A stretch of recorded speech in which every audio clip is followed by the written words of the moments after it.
السلام عليكم ورحمة الله وبركاته. منورين جميعا، كل سنة وانتم طيبين ورمضان كريم. نطفي ده بس شوية.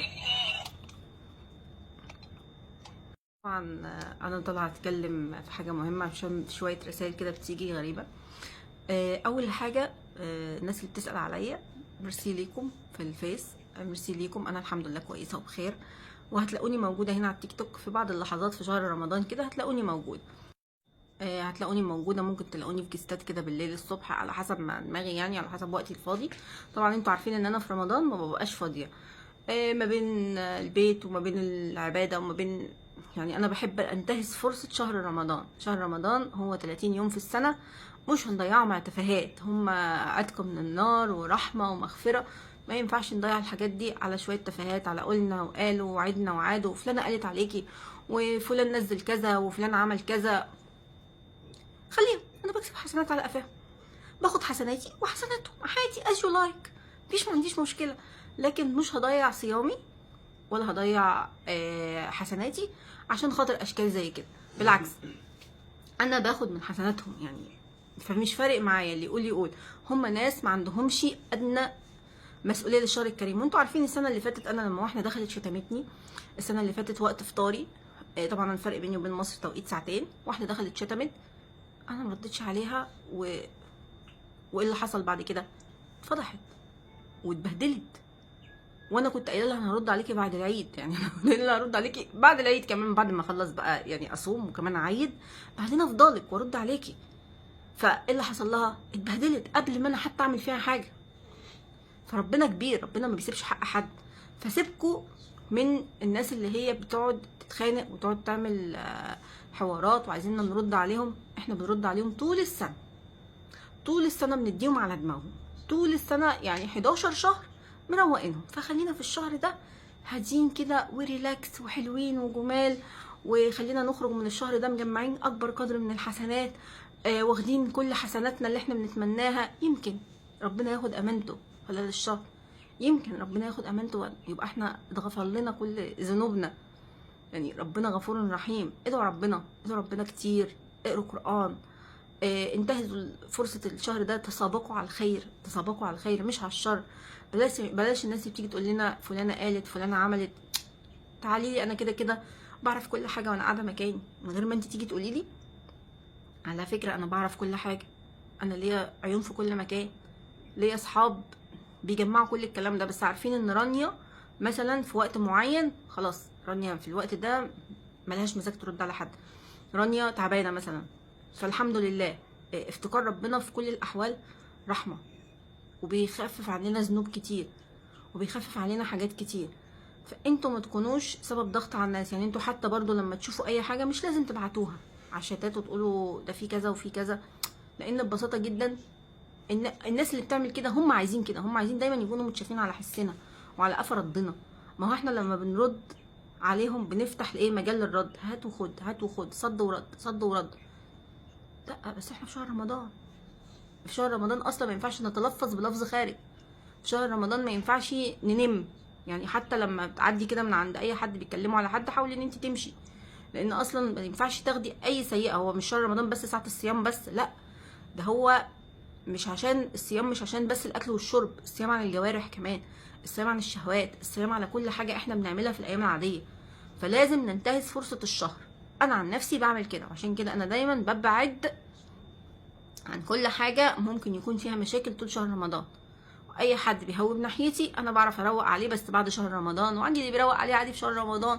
انا بالنسبه لي مش فارقه معايا ان انا الشخص ده روق عليه دلوقتي، ما انا كده كده بعرف اخد حقي منهم. هم كده كده رايحين فين؟ ما هم قاعدين لاجئين، هم قاعدين لاجئين. هم وراهم حاجه اللي احنا؟ هم وراهم حاجه غير قلنا وقالوا؟ هم وراهم حاجه غير الهري؟ ما وراهمش حاجه. هم طول السنه بيهروا، يهروا. استفادوا حاجه من هريهم؟ عرفوا يعملوا حاجه في حياتهم غير ان هم يهروا ويقلوا ادبهم واحنا نديهم على قفاهم؟ ما عرفوش. خلاص، يبقى مش هنضيع الشهر الكريم عشان خاطر الاشكال دي قالت وعادت وزادت. لا، احنا نضيع الشهر ده في الصلاه والصوم، وان احنا نصوم عن اي حاجه وحشه، وان احنا نوقف مثلا خناقات، وان احنا ما نسمعش كلمه على حد ولا الكلام ده، وان احنا ما نتلفظش بالفاظ وحشه، وان احنا نسعى لربنا.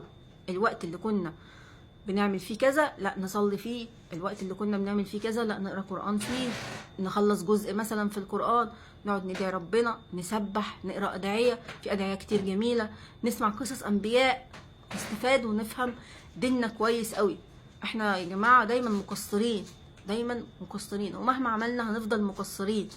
فعلى الاقل نستغل فرصة الشهر الكريم ونسارع لرحمة ومغفرة من ربنا. الشهر الكريم ده مش بس اكل وطبخ، يعني مش بس ان انا اقف في المطبخ اطبخ احلى الاكلات واعمل احلى الحلويات، لا لا لا لا لا، في كمان مطبخي انا الشخصي اللي هو المطبخ بتاع نفسي، تهذيب الروح بقى، تهذيب النفس كده، ان احنا نهذب نفسنا عن حاجات كنا بنعملها، ان احنا نعرف ان احنا جوانا قوة بنقدر نسيطر على مشاكلنا. يعني ناس كتير جدا بتقولي انت شهر رمضان هادية جدا، فمعنى كده ان انا جوايا قوة بتعرف تسيطر. اهو انا بعرف اسيطر رغم ان انا عصبيه، بعرف اسيطر على نفسي جدا، بس ايه، بسيطر على نفسي عشان انا جوايا روحانيات معينه دلوقتي، اللي هو ان انا الوقت اللي بقعد اقرا فيه قران اكتر من الوقت اللي بقعد فيه على النت، الوقت اللي بصلي فيه بقى اكتر من الوقت اللي بقعد فيه على النت، الوقت اللي بقعد استغفر ربنا فيه وادعي فيه اكتر من الوقت اللي انا، فطبيعي الانرجي بتاعتي ايجابيه مش سلبيه. لكن بجد احيانا الواحد لما بيقعد في الميديا، ودي حاجة أنا اكتشفتها مؤخرا خاصة لما دخلت تيك توك، تيك توك أسوأ في بعض الأشياء من الفيس، والفيس أسوأ منه في بعض الأشياء، بس اكتشفت إن إحنا فعلا الانرجي ديت بتأثر علينا. كنت الأول بقول لنفسي إيه، لا لا لا الحاجات دي ما بتأثرش علينا، الحاجات دي ما بتأثرش في حياتنا، لا لا لا لا لا، الحاجات دي فعلا بتأثر علينا نفسيا وبتأثر في حياتنا، وممكن تكون بتأثر علينا صحيا وإحنا مش واخدين بالنا. طب على إيه؟ هستفاد إيه أنا؟ أنا مش مستفادة حاجة، مش مستفاده حاجه ان شخصيه تيجي تقول لي ده فلان ده قال او فلانه دي عادت. ما تقول اللي بيقول عليا من ورايا ده اعتراف ان هو ورايا اصلا، وان لم تجد لك حاقد فاعلم انك فاشل. طول ما هم بيتكلموا، طول ما هم بيهروا، زي اللي كانت طالعه قبل رمضان بكام يوم جايبه صوري مش عارفه، طب ما انا عارفه ان هي بتحقد عليا، وعارفه ان هي بتموت مني، وعارفه ان هي بتغل مني، على الاقل انا طبيعيه، مش عمليات تجميل، ولا انا بنفخ شفايف ولا برسم انا كلي طبيعي. انا حتى حواجبي ما بعملهاش الحمد لله، يعني انا حواجبي اخرها يوم ما تطول تتقص بالمقص وتفضل زي ما هي كده. يوم ما بحب العب فيها بلعب فيها بقلم الوان، ليه؟ لان ما بحبش اللعب في الحواجب، لا بركب شعر بقى ولا بعمل شفايف بقى ولا بنفخ ولا اخري كريم واغسل وشي بتاع ده بغسول وخلاص، وزي ما تيجي ليط وعك، وزي ما تيجي تيجي، ما بحاولش ان انا اتجمل زياده عن اللي ربنا مديهوني. راضيه، راضيه بكل حاجه، حتى لما بتعاير باي حاجه، لما اتعايرت بالخلفه راضيه، راضيه بقضاء ربنا، حتى لما بتعب راضيه وعارفه ان ربنا بيؤجرني على تعبي. انتوا بقى انتوا ايه؟ فانا ابص لايه؟ ابص لايه؟ بعد الشهر الكريم ابص لكم، اما اكون بحب اتسلى انا واخداكم تسليه من الاخر، يعني انا واخده الموضوع ده تسليه، وناس كتير عارفه كده.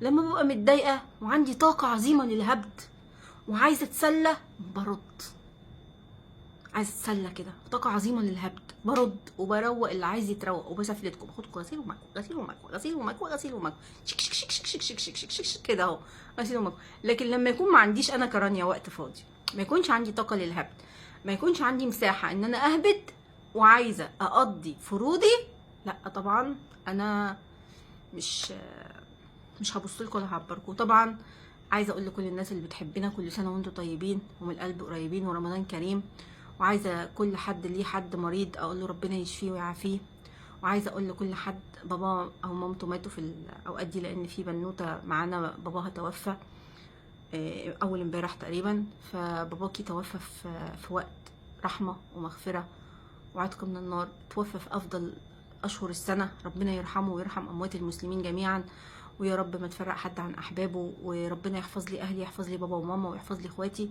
ويا رب دايما اشوف، ويحفظ لي اصحابي اللي بحبهم بيحبوني، ويا رب دايما ما اشوف حاجه وحشه في اي حد.